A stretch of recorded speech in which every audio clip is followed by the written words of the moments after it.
안녕하세요. 영화 하나, 음악 하나, 생각 하나의 목회장입니다. 망명 신청을 했다가 무국적자가 된 상태로 1988년부터 수년간 프랑스 공항에서 지내야 했던 한 이란인의 실화가 모티브가 된 영화가 터미널입니다. 스티븐 스필버그 특유의 유머와 따뜻함이 있는 이 영화에는 킬러 조라는 재즈 곡이 나오는데요. 이 특별한 조합이 어떻게 얽혀져 있는지 그 이야기를 해보도록 하겠습니다. 가상의 동유럽 국가 크라쿠지아에서 뉴욕으로 온 톰 행스가 분한 나보스키는 그가 떠난 이후 발생한 쿠데타로 인해 여권 효력을 상실하고 공항에서 생활하게 됩니다. 그 안에서 돈 버는 방법도 터득하고 영어도 독학하며 버티는 나보스키의 존재가 자신의 승진에 방해가 된다고 여기는 공항 임원 딕스는 나보스키의 공항 생활을 힘들게 합니다. 그래도 그는 꿋꿋하게 여러 인종의 직원들과 교류를 해나갑니다. 착취에 시달리다 사고를 내고 인도를 떠난 굽타의 사연을 듣다가 친구가 되고 젊은 직원들의 연애 과정에 연결 역할도 해줍니다. 또 우연히 알게 된 스튜어디스 아멜리에게는 사랑의 감정도 느끼죠. 이 과정에서 그가 왜 뉴욕에 오려 했는지가 밝혀집니다. 그가 가지고 다니는 캔에 들은 게 뭔가 하는 질문에 대한 그의 답은 재즈였습니다. 나중에 아멜리아에게 그는 사연을 말하죠. 돌아가신 아버지가 뉴욕의 재즈 뮤지션들의 사인을 우편으로 다 받았는데 베니 골슨의 것만 받지 못한 채 돌아가신 아버지께 그의 사인을 뉴욕에 가서라도 받겠다는 약속을 지키러 왔다는 것입니다. 이제 크라쿠지아가 정치적 안정을 찾아 신분을 확보하고 아멜리에가 일일 방문 비자를 얻어주었지만 딕슨의 협박에 그는 뉴욕 방문을 포기합니다. 여기서 판타지처럼 공항 직원들이 모두 나서서 그가 아버지의 마지막 소원을 들어줄 수 있게 힘을 보탭니다. 특히 굽타는 비행기를 막아서면서까지요. 결국 나보스키는 재즈바를 찾아가 뉴욕에 온 목적을 이루게 됩니다. 직접 출연해서 연주를 한 베니 골슨은 작곡, 프로듀싱까지 능한 색소포니스트입니다. 비밥 시대를 풍미했던 연주자들과 50년대부터 밴드를 이루어 활동했고요.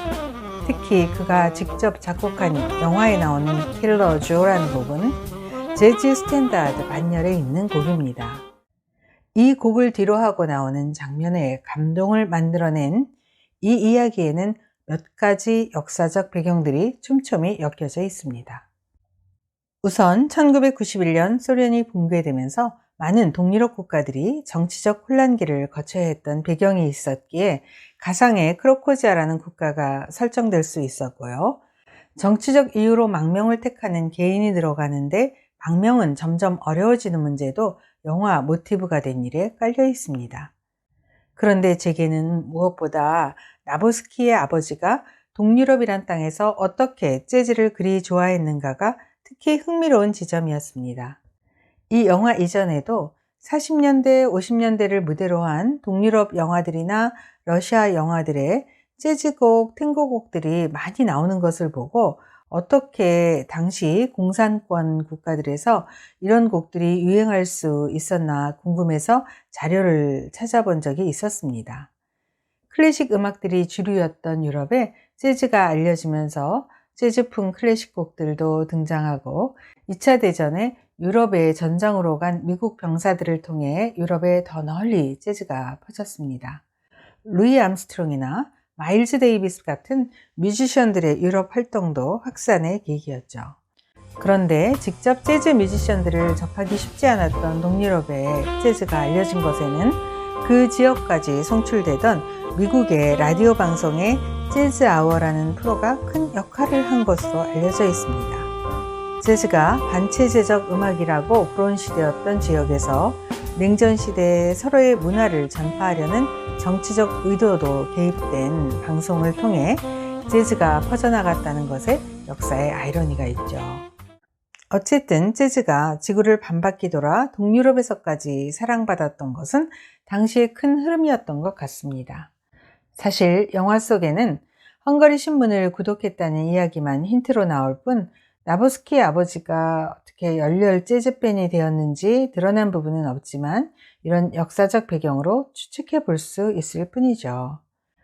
터미널의 감독과 배우의 능력은 정평이 나이지만 이야기를 만들어낸 작가들이 이런 여러 역사적 배경들을 버무려낸 능력이 정말 놀랍습니다. 배경에 대한 호기심 이야기는 여기까지 하고요. 음악 이야기에서는 감동을 말하지 않을 수 없죠. 아버지와 조국에 대한 사랑, 백인이 아닌 다양한 인종들이 공항이란 무대 속에서 이루는 우정, 상황을 헤쳐나가는 낙관적 태도 등의 미덕들이 다 합쳐져서 마지막 장면에서의 감동은 결국 음악이 만들어냅니다. 베니 골슨의 연주를 듣는 나보스키의 눈에 고인 눈물, 기꺼이 출연을 해서 연주를 한 베니 골슨의 재즈바 조명 아래의 모습, 음악을 뒤로하고 나오는 뉴욕 겨울의 눈발의 이미지 속에 들리는 재즈곡은 어쩜 그렇게 감동적이죠. 앞에서 보여준 재즈 뮤지션들의 흑백 사진에 강렬한 이미지가 오버랩되면서 동유럽에서 재즈를 사랑했던 한 남자의 낭만과 그의 아들 그리고 그 주변 사람들의 따뜻한 마음이 전이되어서 오래 남아 있었던 것 같습니다. 다음 시간에는 프랑스 영화 한 편 가져오도록 하겠습니다. 감사합니다.